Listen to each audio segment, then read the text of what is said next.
It was the streak seen across the sky, now seen around the world. This as our 8 News Now investigators confirm Metro actually set up cameras at this home where a family called 911 claiming to see aliens in their backyard. And tonight, a fierce debate is underway about the legitimacy of an alleged UFO crash. Good evening, I'm Janice Valdez. And I'm Brian Loftus. Our 8 News Now investigators reporting about terrified members of a local family who told police they had aliens in their backyard. Chief Investigator George Knapp here to piece it all together. You know, as with all things UFO, the public debate is ferocious and ongoing. Was it all a hoax? Were we duped? Was it all an evil plot, a cover-up, all of the above? We took another look at the hubbub to separate wheat from chaff.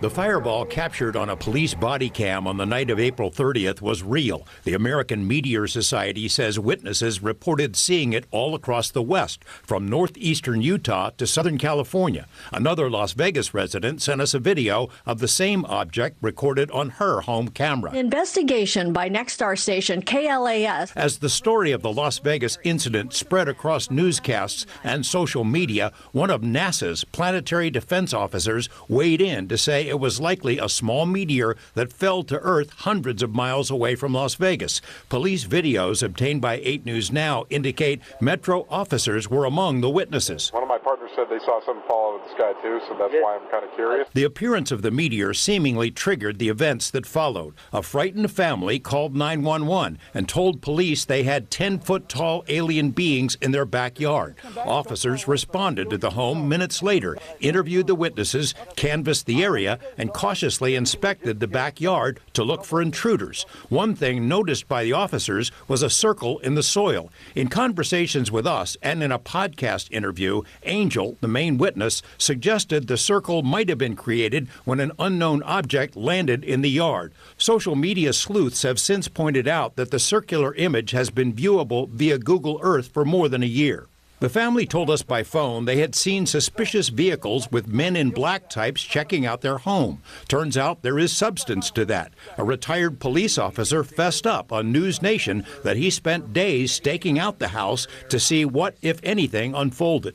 What about those reports that Metro installed a special surveillance camera atop the house, presumably to watch for intruders, human or otherwise, or overzealous media? Turns out that's true as well. Metro confirmed as much in a statement to 8 News Now's David Charnes. The system stayed on the roof for days. What about the Ring camera video with the weird noise? The main witness, Angel, intimated to us the video was recorded by one of his neighbors, and the audio was from the April 30th UFO crash. It wasn't. The security camera video was recorded in mid-April, according to the man who first posted the clip. He doesn't want his name used, but says the recording was from a fireball that passed over his home in the southwestern part of the valley 2 weeks prior to the alleged alien encounter. The family declined to be interviewed by us, but members have spoken elsewhere and stick to their claims of seeing aliens in the backyard.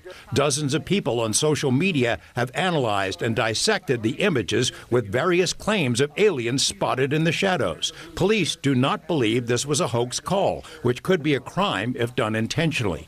In the fervid swamp known as UFO world, our coverage of the story was itself seen as a dastardly plot to distract attention away from a prominent whistleblower named David Grush, who stepped forward around the same time.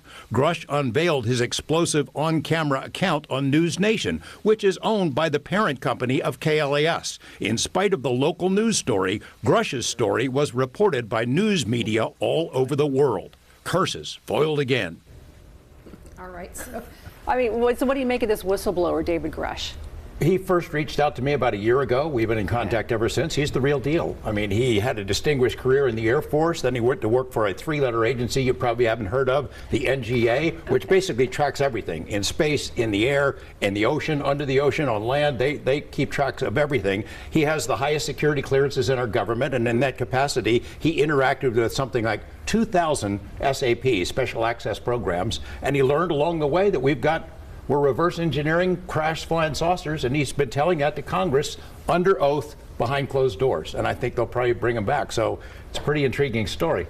A lot like what we've been hearing about out in the Nevada desert for a long time. Right. Of all the stories you've done over decades and decades, this one has really gone worldwide. The backyard alien? Yes. Oh, it's crazy. It's crazy how much email we get, you know. We're not done with it. We'll see where it goes. This is not the last of that story. No. All right, George, thanks for that. Now